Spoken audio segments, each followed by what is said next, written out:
All right, hopefully you've gotten a chance to go over this yourself. Let's go over it together now. So, our goal here is to find the measures of angle A, angle B, and angle C. What does that mean? Well, we want to know how, this tells us 2x plus 3, but we want to know how big 2x plus 3 actually is. This tells us it's 3x plus 4, x plus 5, etc.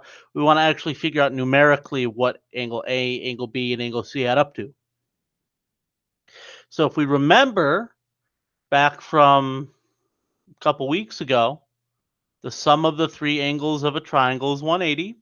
So if I add up all three of these angles, 2x plus 3, 3x plus 4, and x plus 5, I get 180. Well, let's do that. 2x plus 3x plus x. 2 plus 3 plus 1 is 6. X, and then 3, 4, and 5 makes 12. And I'm going to subtract that 180.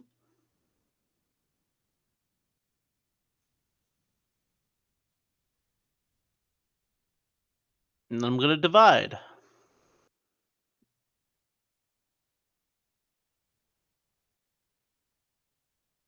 And if I do that, I think it's 28. Let me double check. Can't go into 1. It goes twice into 16.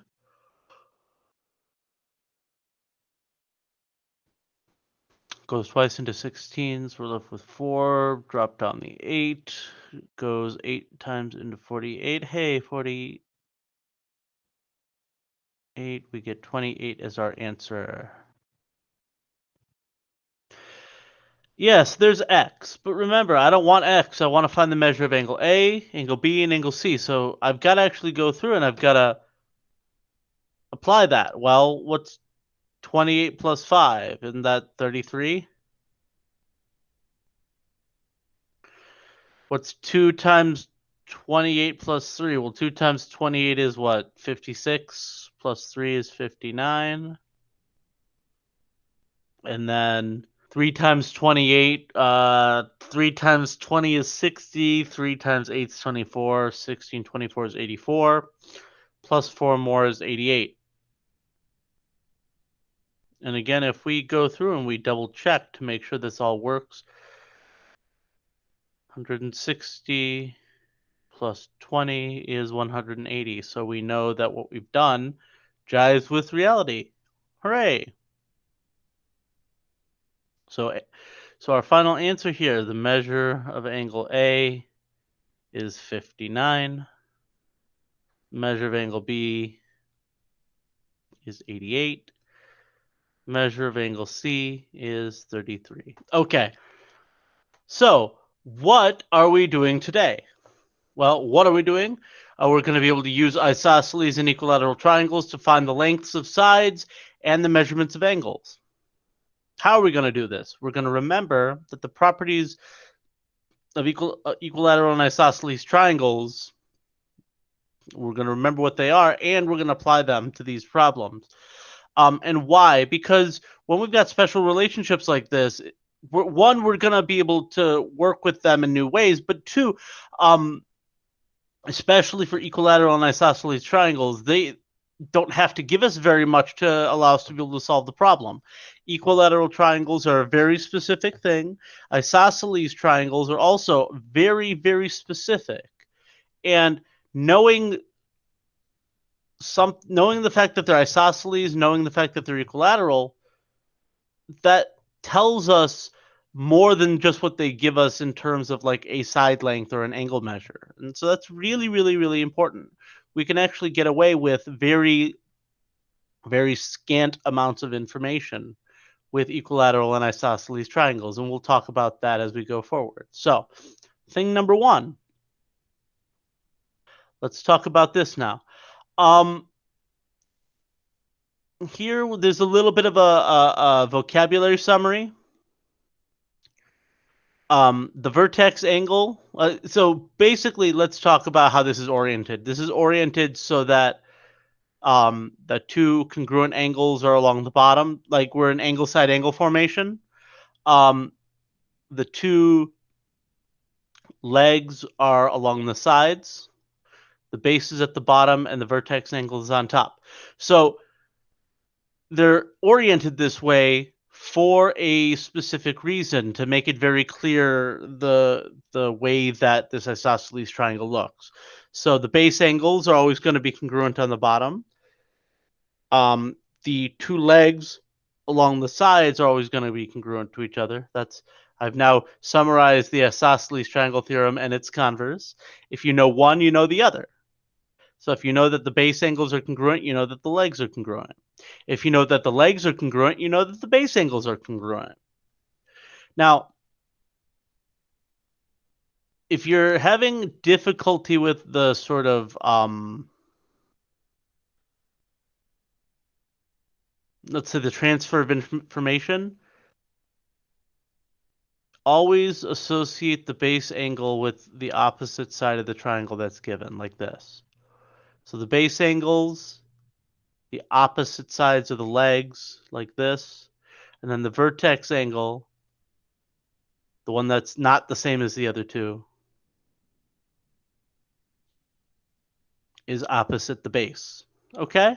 So basically all these two theorems say is, if you know the sides, you know that the angle pairs are the same too. If you know that the angle pairs are the same, then you know that the side pair is the same too. So it's basically one's going one way, one's going the other one. Isosceles triangles have this biconditional relationship, if and only if, right? The two sides are congruent if and only if the two angles are congruent. So let's do a couple examples. So first things first, I would be confused by this because it's like a bunch of triangles all glued together. Why not take the triangle and pull it out of context so we can see what we're dealing with? I want to know, is side AB congruent to side CB? Well, if I'm going to do this, I better know, because we're working with isosceles triangles, I better know that these two angles are the same. If these are to be the same, then the two angles are to be the same. Well, what angle is this? This is angle A. Oh, look, angle A has a 1 on it, right?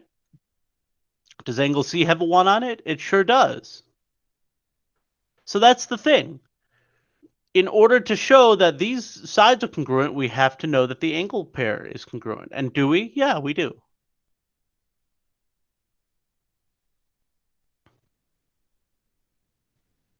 Does that make sense? All right, now for part B, it asks, is angle A congruent to angle DEA? Well, now we're not working with the big triangle anymore. We're working with the little triangle. So I'm going to clear all this out.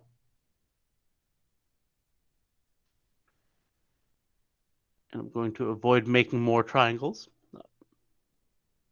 So look, now I want triangle DEA, right? And let's take all that information and transfer it. We know AD is the same as DE. So the question I need to know, once again, is angle A congruent to angle DEA? Well, let's look. Angle A, DEA, that's angle. If I see, now that I've split it up, I can just call it angle E, right? Well, are the sides congruent? Yeah, so what does that mean about the angles? They have to be congruent as well. So for part 1, and again, by drawing this picture out, you have done all the explanation that you need for me. This is a perfectly good explanation right here. That's awesome. If you did that, full marks. All right. So is angle A congruent to angle DEA? Absolutely, because look, the sides are congruent, and so the opposite angles must be congruent because isosceles triangles. Okay, let's go over this. And once again, it does help to draw triangles out so that you can see. So they want to know, is angle WVS going to be congruent to angle S?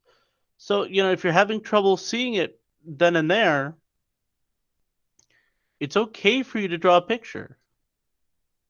It's okay. They tell you this, right?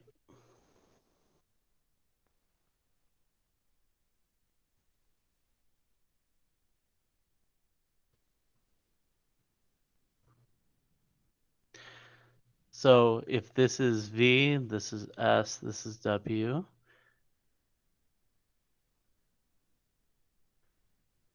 Is WVS congruent to angle S? Well, the opposite sides are the same, so the opposite angles must be congruent.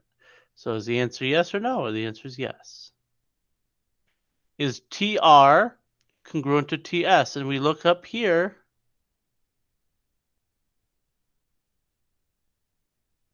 Say, okay, well, that's the big triangle. Let's do the big triangle.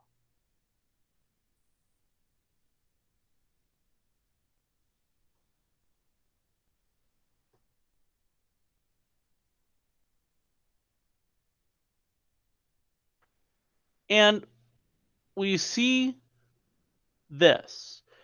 And we think to ourselves, well, hold on a minute. Was there any other information that we had come up with earlier? Didn't we say that angle V is congruent to angle S? Yeah, right? So we know that angle V is congruent to angle S, and it shows over here that angle V and angle R are the same, so we should probably put this here so we don't forget about it. And now, do we know enough information to tell us about TR and TS? And the answer is yes, of course. The opposite angles are congruent, so the opposite sides are congruent.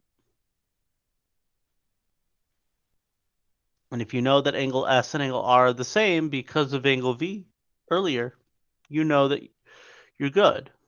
Now, this last one, this one here, this reasoning one, it asks if you can conclude that triangle RUV is isosceles. And the thing about it is they make this look isosceles. But the thing of it is, this U point is completely otherwise irrelevant to the problem. Like it could be here, but it could also be down here, right? You could also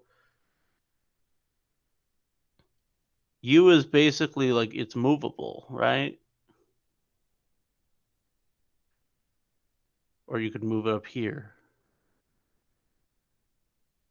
Because it doesn't have any information that we've already like come up with. So you could be anywhere. Remember that pictures lie to you. Pictures lie to you with lies of omission because they draw it a certain way, but it doesn't have to be drawn that way, right?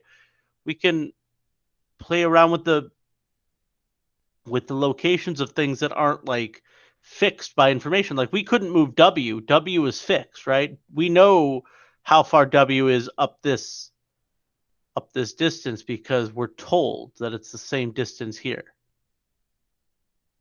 But we don't know anything about what this U is. We could absolutely 100% take this U and we could just move it, right?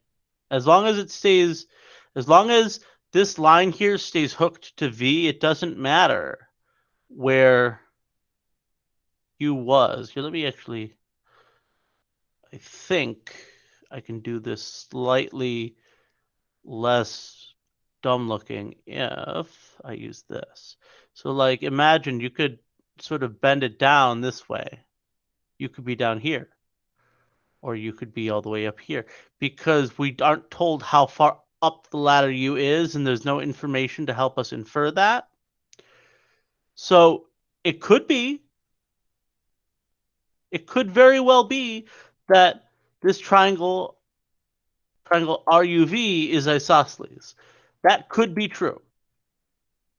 But questions like this, can you conclude?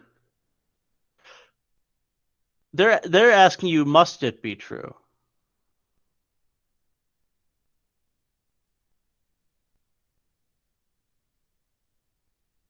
Can it be? Yeah. Must it be? No. Because you could be anywhere in here. Okay? So that's the thing we're talking about here. It's not about for this last part. It's not about does it look like it is? It's about does it being or not being isosceles break anything else in the problem? And the answer to that question is no. Like it is not forced. It is not required by the knowledge that we have that this triangle down here be isosceles. All right. All right. So this is a little thing right here. Basically it's saying if you know that you've got an isosceles triangle and someone snips it down the middle, this line that snips it down the middle, one, is perpendicular to the opposite side, and two, cuts the opposite side in half. So basically, if you know that this cuts this angle in half, then it also cuts this side in half and makes a right angle in the middle. All right? That's all this is saying. This is sort of like a little extra thing from being isosceles. So look, here I want to figure out what the value of x is. So I'm going to say, all right, well, I know that these are going to be the same. And I know this is going to be 90, right? Well, what are the three angles of a triangle add up to? 180. So I'm gonna use triangle ADB for this one. I think when the book does it, actually transfers all the information over to the other one. Like, hey, that's 54, so this is 54, this is 90, and then they try and do it with this one. But it doesn't matter. You know that x is what we're looking for. One of these angles is in terms of x, and we know all three of them, so we can just add them up and set that equal to 180. It doesn't matter which way you go. In fact, if you wanted to, like I'll show you, you could do this is the problem that I've set up. This is when I look at this problem the way I see it. But you could also use like the big triangle. You could be like 54 plus 54 plus, and then like AC, and then angle B is x and x, so plus 2x. Either way, we're going to get the exact same answer no matter what we do. Let me show you what I mean. Let's move this over. We're going to do this one separately from this one. No, I don't want you. But like, look, if I do this, 54 and 90, that's 144. Subtract the 144, right? This one, 54 and 54 is 108. Subtract that over. Divide by 2. Did I get the same answer for both of these? Sure did. Is it okay that I did it differently for one than the other? Yeah. There are lots and lots and lots and lots and lots of different ways to do a problem like this. I'm not telling you that you have to do it a certain way, because you can. In fact, here's another way. Here, I just thought of another way. You can be like, oh, wait, I know this is 90, so that these two angles have to add up to 90. So 54 plus x equals 90. That's going to get you the right answer too, right? I subtract 54, I better get 36. It doesn't matter how you do it. There's what you see up here. That's three whole different ways of thinking about how to do a problem like this, and that's fine. Oh, I just thought of a fourth way. You could be like, all right, well, I know that this is 90. This is an exterior angle. Here are the two remote interior angles. This is 54. So 90 equals x plus 54. I still get 36. Like, there's thousands upon thousands of different ways to rationalize a problem like this. There's no one correct answer, and you should not expect, sitting down to any of these problems, that there's any one right way to go. What you should do is you should use what you've learned and apply it to the problem. If you're applying something that is true to this problem, you know you're going to be correct. That's as simple as that. All right, 2 minutes. Now they're saying, suppose that measure A is 27. Well, so this isn't 54, this is 27 now, right? Now what's the value of x? Okay, so like literally the exact same thing. Angle A is 27. This angle is what we're trying to find. This angle is 90. So now just instead of it being 50, whatever it was, 54, it's 27 now.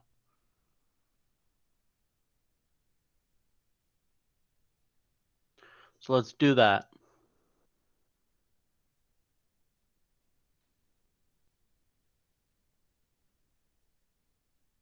Uh, 63.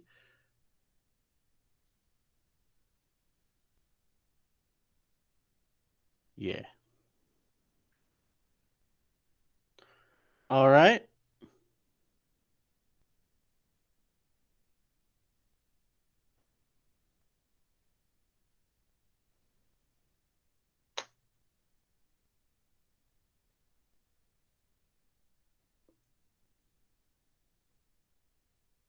Okay. The last conceptual thing we're going to discuss is for equilateral triangles. Let me make that bigger. And the thing is, when you are doing equilateral triangles, really basically they're just more specific isosceles triangles. Here, instead of it being two of the sides are the same, three of the sides are the same, right? So if the three sides are the same, that means that the three angles are the same. And vice versa. If you know that the three angles are the same, then the three sides are the same. Now, what's really great about equilateral triangles that isosceles triangles don't get is the fact that since all three angles are the same, we know exactly what the three angles of this triangle are at any given time, always and forever. Amen. Right? Because if they're all the same,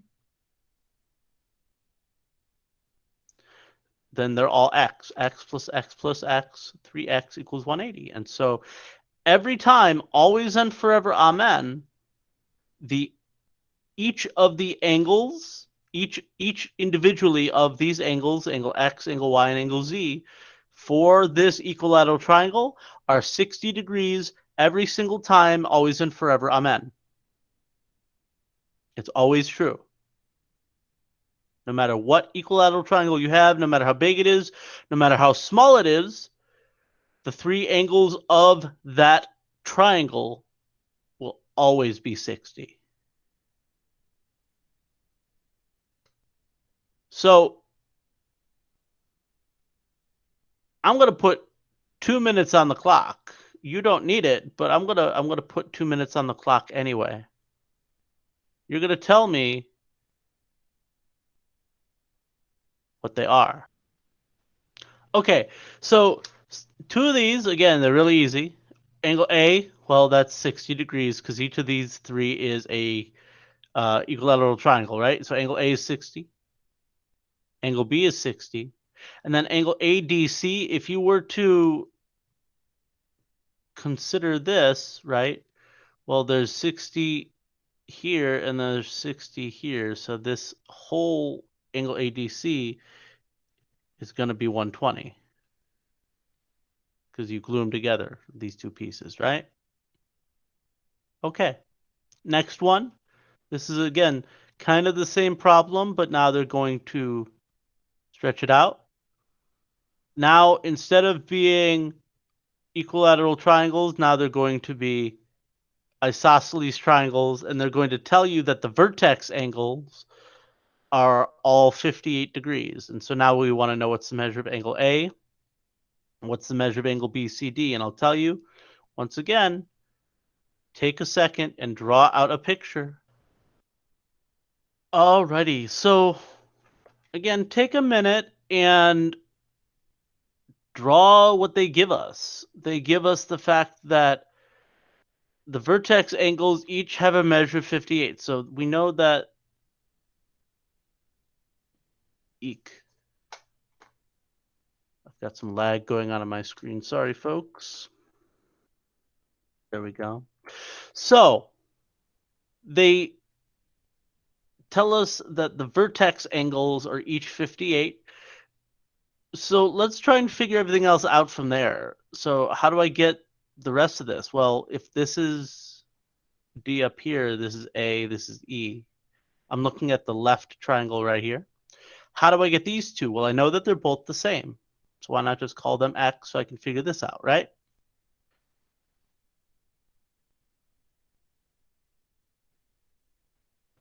So I can just subtract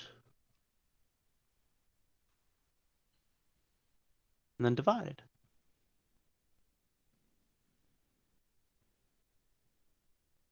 So each of these is going to be 61, right? So now I know everything about all these triangles, right? So this is 58, 61, 61. So all the smaller angles, all the vertex angles are 58, all the bigger ones are 61. And then so we got angle A. Now I want B, C, D. I want this one up here. Well, this has one of them that's 58 and one of them that's 61.